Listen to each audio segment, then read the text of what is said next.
creating a new piece, does it start as a complete vision that you feel compelled to realise, or is it a shred of an idea, a seed of an idea that grows? In I Am a Camera, I had all these various stories which I was pushing around, and then really just before we were about to do the development, we'd got all our grants, the central incident for the piece occurred.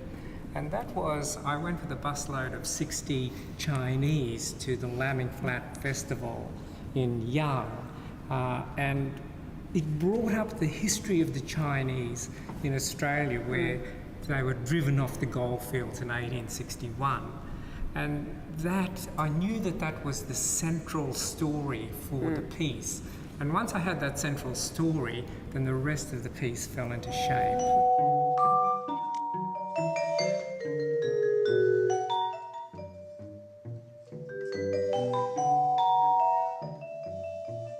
And Elena, as a composer, we'll talk about your partnership in a minute, but just when you're creating a new work for yourself, how does that begin? I improvise a lot on the piano, and I kind of look for ideas that will be strong enough to sustain throughout the piece. My pieces usually are made up of not just one, but lots and lots of puzzle blocks.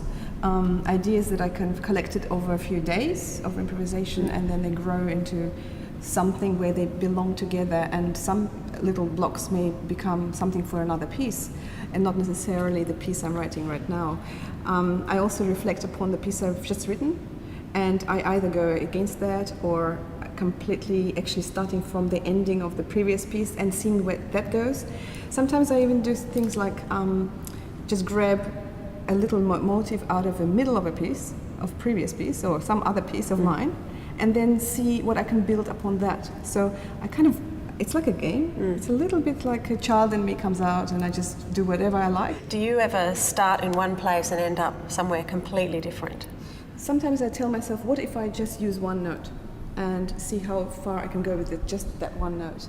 Then I may add another note, or I add 10 notes. You know, you try to sort of have a self-dialogue and just make yourself have challenges and just go somewhere where you don't expect, because sometimes you do tend to fall into the old routine and suddenly stumble upon the same chord progression, the same melodic sequence, so you try to go against that.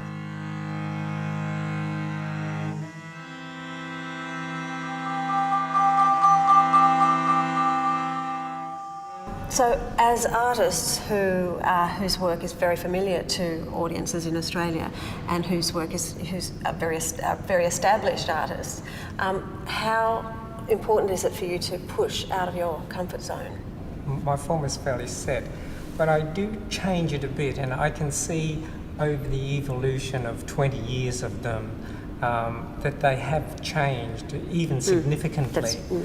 With this particular one, it's been influenced a bit by social media, where I look at a lot of Facebook profiles. I mean, everyone wants to be my friend, and so I glance through their photos, and I kind of can see stories there, and you read them very quickly, and they kind of form a picture of a life really quickly. And it is storytelling, and so it's a kind of traditional form, and I don't want to particularly lose that.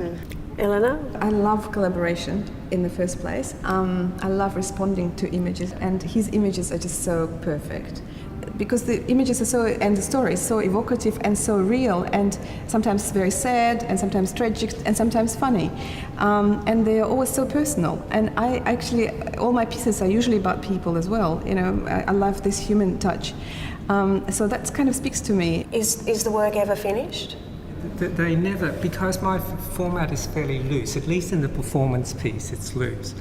With the film, because I'm working with film at the moment, there's a cut-off point where that's it, and it's pressed and preserved. But one of the nicest things is just working on a piece over a long period of time, because it gets a polish that it can never ever get after even a couple of years season. I don't think my pieces are ever finished. Sometimes you say, I'll let it go and do it after the performance, and for the next performance it will be more perfect. That's what I love about both of your works. They are ongoing works. I always look forward to the next William Young piece. I always look forward to hearing Eleanor's latest new piece. So thanks for being part of this conversation. Oh, Pleasure. great. Thank you.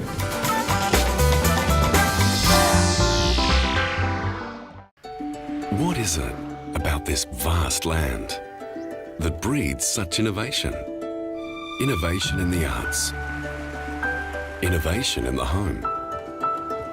Today, kitchens everywhere have a Zip Hydro tap. Boiling and chilled, filtered water instantly. Australian innovation and design. Zip Hydro tap, used by millions around the world each day.